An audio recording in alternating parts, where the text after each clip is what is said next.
Então eu estou aqui com o Aldo Novo, que é palestrante, escritor, jornalista. Estou com o Quintino, que também é jornalista, palestrante, massoterapeuta. Pessoal com tantas formas de tratar a psique humana. Quais vocês indicam e quais vocês não indicam? Quais vocês não indicam é perigoso, hein? Mas tudo bem. Olha, a psique humana ela é muito complexa, mas ela é mais simples do que as pessoas tendem a achar que é. Então, em princípio, o tratamento é sempre para cura, né? Tratamento, cura, é assim que funciona. Então, o que ocorre? A maior parte das pessoas não está doente. Isso é uma coisa importante para entender. Elas não precisam de cura. Elas precisam só de uma recolocação, um reposicionamento, um refoco mental. É até muito comum usar a palavra conserto, né? Eu preciso me consertar. Fulana precisa de conserto. E isso traz uma carga muito negativa. Quando a pessoa não tem um comportamento que é esperado dela. Exatamente. Eu acredito que na maior parte dos casos não seja necessário nenhum tipo de cura mesmo. E, portanto, o problema é que as pessoas que se comportam diferente de outras, quando o grupo dela é muito pequeno, ela tende a ser considerada uma pessoa que tem que entrar na forma, né? Ou seja, tem alguma coisa errada com ela, manda para o psicólogo, psiquiatra, bota remédio nela. É aquela história do modelo de mundo. Se você pensar na época de Cristo, não existia cristianismo.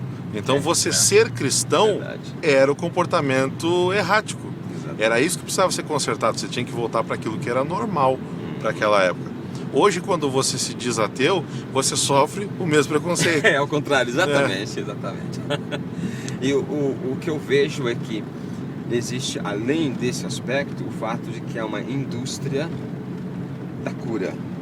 Então essa indústria induz as pessoas a acharem que precisam de uma cura e um conserto, né? Isso é muito perigoso se a pessoa acha que ela precisa de conserto, se ela não entende que é apenas um reposicionamento mental que ela precisa. Então o trabalho de coaching, por exemplo, geralmente é apenas isso. Você refoca as ações da pessoa e os pensamentos da pessoa. E você tem resultados terapêuticos, mesmo que não seja terapia. Tem, exatamente. Os resultados e você, que trabalha com terapia, que você é mais específico nisso, com a hipnose clínica, qual que é a sua visão disso? Pegando um gancho no que ele falou, da reposicionamento mental, é exatamente isso que a hipnoterapia, e no caso a sistêmica, que é o que eu utilizo, é justamente esse o foco do trabalho. Mas assim, o pessoal que não entende o que é sistêmica, é que você observa não só o indivíduo ou aquele comportamento, mas o sistema que ele está inserido, não é isso? Sim e não. Sim, porque logicamente tem o comportamento em determinados locais que a pessoa vai estar atuando, mas o não é porque ele é bem mais amplo. É o conceito de que tudo tem a ver com tudo, ou seja, o seu lado físico tem relação com o lado emocional, com o seu lado mental, o seu lado espiritual. O espiritual, deixar claro, ainda que no contexto mais amplo, não necessariamente. No sentido de pertencimento, religioso, né, ao universo, e não no sentido de religiosidade. Não religiosidade. Um sistema, se você mexe em um ponto do sistema, você atua em outro ponto, você acaba operando em outro ponto. Então, se a pessoa tem algum problema emocional que mostre-se de maneira física, se você alterar a maneira física, você vai também, o que ela faz fisicamente vai mudar o emocional dela. Isso gera um problema normalmente, não sei se vocês percebem, mas as pessoas, o equilíbrio está em você colocar aquilo que você pensa em congruência com o que você fala e com o que você faz. Exato. E normalmente as pessoas fazem uma coisa, pensam outra, dizem o que não pensam. Eu falei sem pensar. Como assim falou sem pensar? Por instinto, Então, acho que o nosso trabalho todo está envolvido nisso, né? Em buscar a congruência, o equilíbrio. Não que nós sejamos os mais equilibrados, a gente também trabalha todos os dias para chegar lá, não é isso? Sim, aliás, a gente só pode ajudar alguém se nós, antes de mais nada, também nos ajudarmos. Recentemente eu coloquei isso. Eu falei, se eu não puder fazer algo ao que eu aprendi, mudando um pouco o conceito de antes, não, você tem que ajudar as pessoas, tal, se doar, etc, e você é o último. Não, você tem que ser o primeiro. Se você não tiver condições de ajudar-se, como é que você vai poder estar apto a poder ajudar outras pessoas? Tem essa crença, né, Quintino? Isso aí que você tocou é muito importante. Eu conheço muitas pessoas, principalmente das gerações anteriores, que veem essa coisa de ajudar o próximo como uma coisa muito importante e esquecem de si. E aí você vê muitas pessoas em casamentos infelizes porque tem que tomar conta dos filhos, as crianças já têm 40 anos, mas elas estão preocupadas. Meninos. Exatamente, são infelizes, se fazem infelizes por conta de uma crença de que primeiro o outro, depois eu. Esquece a pessoa mais importante do mundo. É verdade, tem muito disso. A integração entre o que eu quero, o que eu sinto, o que eu faço, o que eu penso, isso é essencial.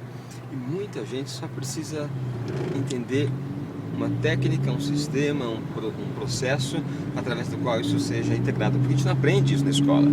Nós não aprendemos, os pais não ensinam isso porque os pais não sabem isso. Os professores não ensinam porque também são crianças de pais que não sabiam isso. Aliás, é muito curioso uma percepção que eu tive esse ano, que a escola americana, quando eu estava assistindo aquele filme Clube dos Cinco, e ele se passa dentro da detenção, que é uma sala onde a criança ou o adolescente que apresenta um problema, ele fica na escola ali fazendo trabalhos e estudando. A escola brasileira, ela coloca uma outra crença nas nossas crianças, e eu cresci com isso. Quando você tem um problema com a criança, você faz o quê? Dá uma suspensão para ela. O que significa isso? Vai para casa. Eu não consigo lidar com você, você vai para casa. O que resulta isso? Quando eu cresço, problemas que eu não consigo lidar, o que eu faço? Eu me livro deles. Eu finjo que eles não existem, põe debaixo do tapete. Sim. E eles continuam, né? Essa é a verdade. Exato. Viram um efeito sombra, né? Viram as sombras que depois vêm atormentar e sabotar o seu futuro. Né? Isso é E muitas vezes, no caso da hipnoterapia, nós conseguimos descobrir fatos e fatores que influenciam e influenciaram no passado e que a pessoa, nem por ter sido uma coisa tão inconsciente, ela não conseguiu identificar onde foi a causa, que também é outro processo, que a pessoa normalmente vai tratar de alguma coisa e trata normalmente da consequência. E ao tratar da consequência, talvez por algum tempo continue, tenha um resultado positivo, só que é efêmero, é uma coisa muito passageira, muito fugaz. Ela passa, daqui a pouco pega um outro, isso não deu certo, vou fazer outra coisa, outra coisa, outra coisa, outra coisa. Vira refém de novas técnicas, tecnologias ou de alguns medicamentos até, ficam presos a isso, quer dizer, sai daquele problema que ela tinha e cria outro. Quando, na verdade, se você conseguir descobrir qual é a causa, o que é que realmente, da onde iniciou, qual foi o start disso, você rapidamente consegue frear, mudar ou até eliminar completamente aquilo que está fazendo. Você trabalha com vidas passadas, Quintino? O conceito de vidas passadas é muito relativo.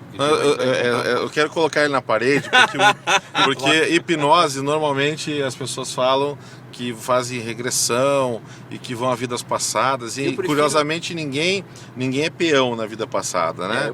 Eu prefiro usar o termo vivências passadas. Vivências passadas pode ser em qualquer momento, que na hora que o cliente está voltando a um determinado momento, que isso não é um mapa que você pega, bom, então agora você vai pegar essa estrada, você vai chegar em 1800 e ela vai fumar. Não, isso aí a mente e o inconsciente, ele é um grande computador, vamos dizer assim, que tem terabytes, né, que armazenam em vários blocos, né, de informação.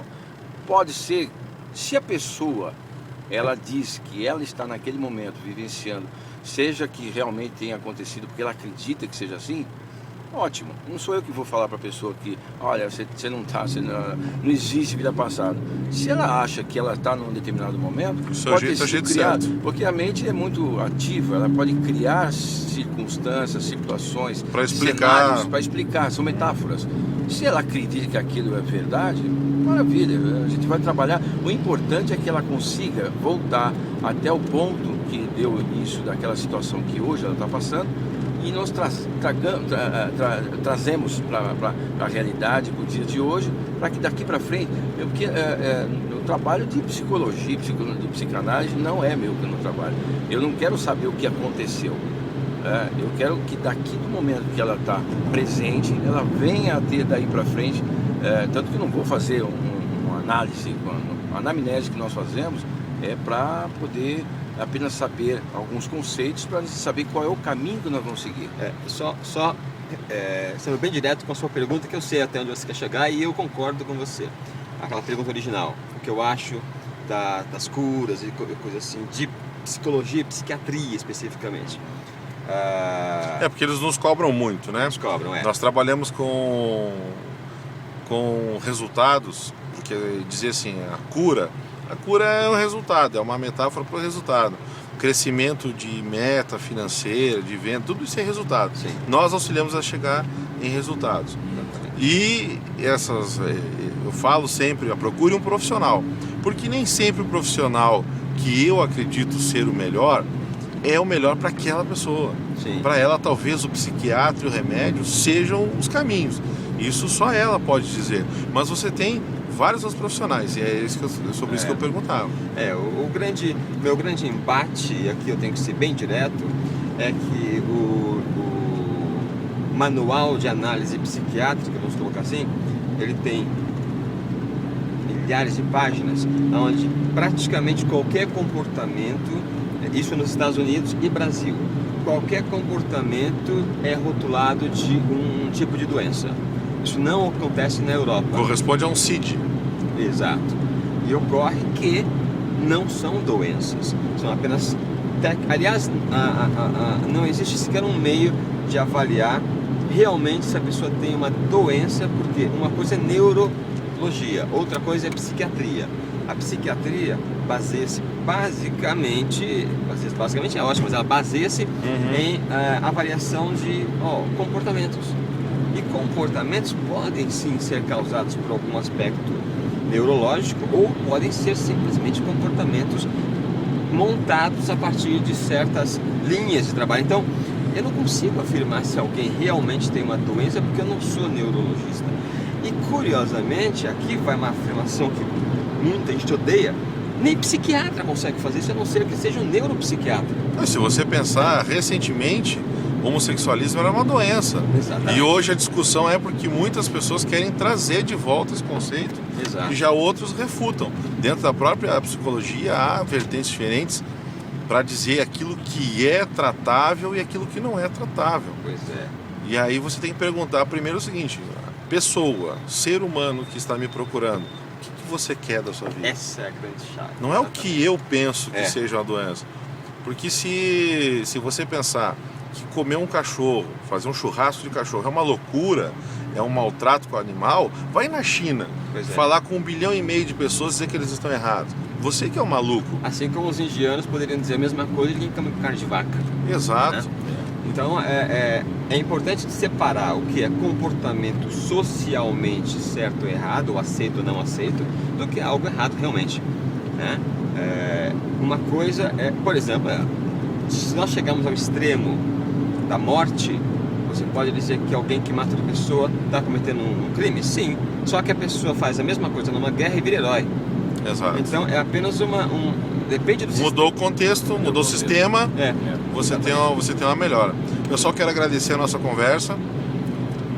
A gente fica na próxima aí. Tá ótimo. Foi um prazer, viu? Prazer, foi interessantíssimo.